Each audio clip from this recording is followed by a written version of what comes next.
Continuing on with this Best Business Books of All Time series, I want to share with you one of my favorite authors. His name is Jennings.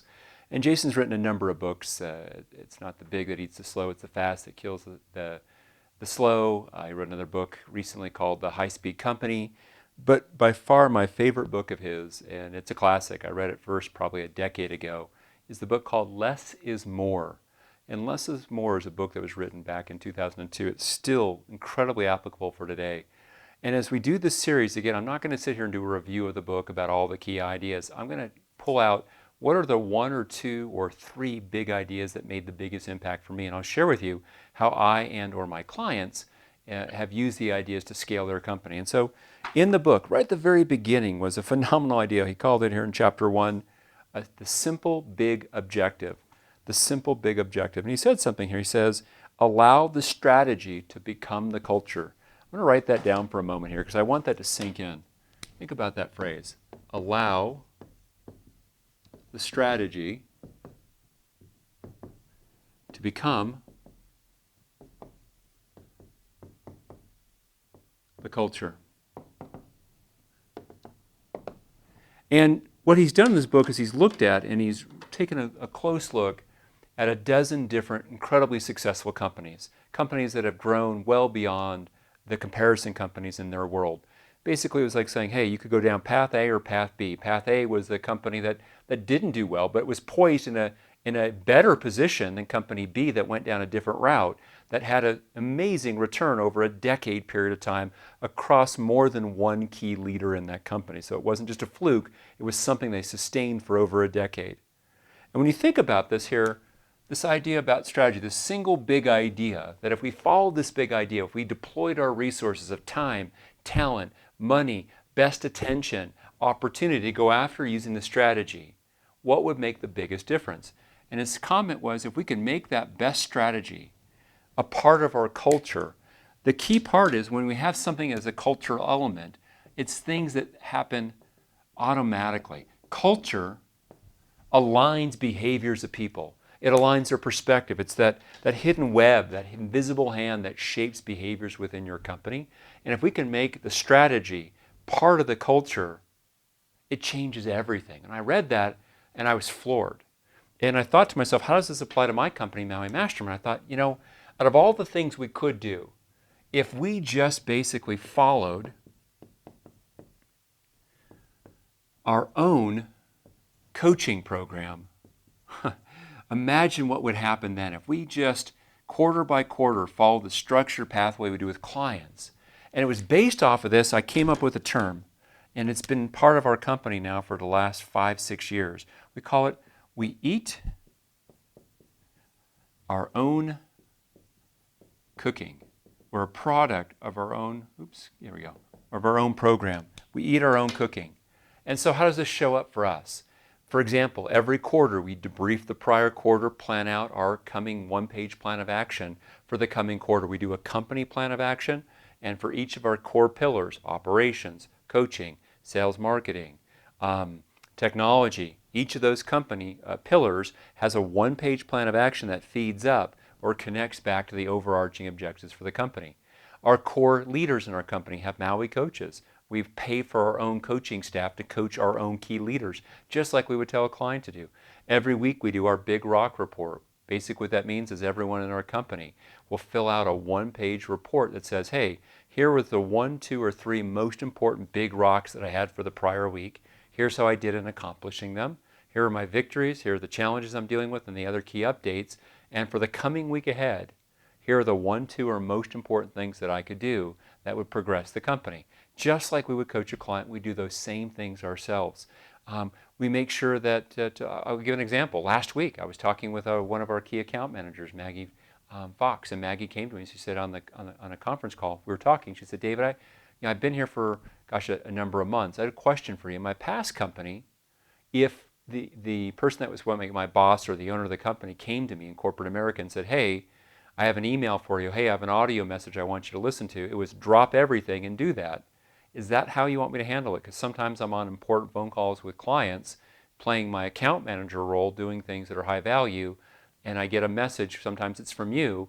Do you want me and expect me to drop everything to handle that message? or would you rather me to focus on these higher value activities? And my first comment to her was, well, Maggie, let's do it the way we teach our clients, which is, generally speaking, if I'm going to share a message with you, it probably matters, but I do not want you to drop everything to do that. I want you to say, okay, in a reasonable period of time, unless I've marked it in a certain way through a certain channel, it says this is a true all hands on deck emergency, somewhere that day or the next day, you're going to read the email and respond to it, or listen to it and take the action that's asked for in that message.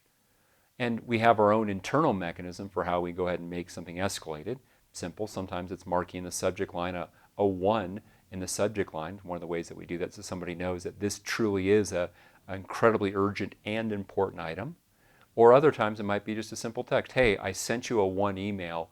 Please check it right away. It's really important. Or calling the person up on the cell phone in kind of more of a hotline manner. What I don't want is I don't want someone like Maggie who could be doing 100 great things to interrupt great things for something that might be mundane simply because it comes from me or perhaps Teresa, who's her direct manager inside of our company. It's important about that. So for me, this idea of what's the one key strategic objective, the one big idea that if I followed this really important idea and had everyone in our company rally around it, it would have the biggest impact. I thought, we eat our own cooking. How are we eating our own cooking? It's become a cultural theme in our company because if we can make it part of our culture, it becomes automatic. When our head of technology, Larry Soul, was looking for a way to balance that, he's got 5 different departments all asking for certain tech resources to fix a problem or to create a new capability. Larry can ask himself, well, what really is what's going to create the best growth based off of our company priorities, our company one-page action plan, just like we would tell a client to do that. And so he follows that, and he can now have that thinking because it's part of the culture, it's automatic. I'll give another example. So that was with a company that I own, but let's take one of our clients. So KMC is a medical corporation with about 12 or so locations, 10, 12 locations in Kansas, Missouri area, so in those 2 states. And they have a really thriving practice. The main owner and CEO, Dr. Chalo, is a phenomenally bright business person. And in their world, they noticed that their revenue had climbed up last year, but their profit had dropped and declined as a percent. Their operating profit margin had gone down. And when they started looking, it wasn't any one thing. It was a collection of many small things. So as we talked about this in the coaching sessions, we came up with this phrase: control the controllable. And what we said was that this was their big idea, that if they could get their whole staff really focused on this and make it part of their culture so that this behavior became automatic, it would have a massive impact on their company, on their medical corporation. So it included things like, for example, they could control collecting copays at the desk. So when someone came to one of their clinics and had services, there might be a $20, $50 copay, and actually making sure that they collect those copays. That might add tens of thousands of dollars every quarter to their bottom line, money that they were missing out on before. They could control the controllable by having a credit card on file for different patients, depending on what practice it was. Was it in their dermatology, or was it in their GI, gastrointestinal practice, right? They could look at things like, well, gosh, how do they order supplies? Can they negotiate a little bit better and save 5 or 10% with suppliers or vendors? That was them controlling what they could control. And the compounding of small little changes of things that they could control made a massive difference. Some of them were small. Hey, $300 a month here, $600 a month there. Others were pretty darn massive, like, for example, how they actually schedule patients. You know, any medical practice, we've coached enough medical practices, I can say this with very firm confidence that this is a very accurate statement. In any medical practice, there's some percentage of people who are going to either cancel last minute or they're going to no-show. And depending on the practice, that number might be as low as 10% and as high as 50% in some practices. When they looked at it in their practice, they had around numbers about 30% were either no-show or they canceled a day or 2 or 3 beforehand and needed to reschedule. What that is, though, is they have a schedule. And that schedule for a particular provider might have, depending on how they're doing their procedures, they might have an ability for this provider to look at and see 20 to 40 patients in that particular day. Well, if they're losing 30% of that, that's a big deal. So they started asking, how can we control the controllable?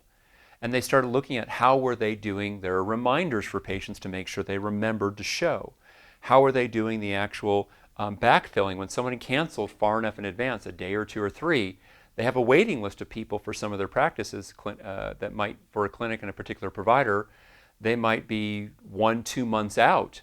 And so they can go back to someone who's going to be coming in 2 months later and say, hey, we have an opening tomorrow. Can you come in? So they can backfill. And to deal with the people who just simply don't show up, they've started to schedule 15% extra, kind of like an airline does, to say we know we're going to get a certain percentage of no-shows. And the impact is they have 30 plus providers across their system, their medical system for themselves. And if they can just get one more patient seen on average or one more procedure per day over the course of 200, 220 days that they're actually doing that, the clinics are open, that's like 6,000 or 6,500 extra patients seen.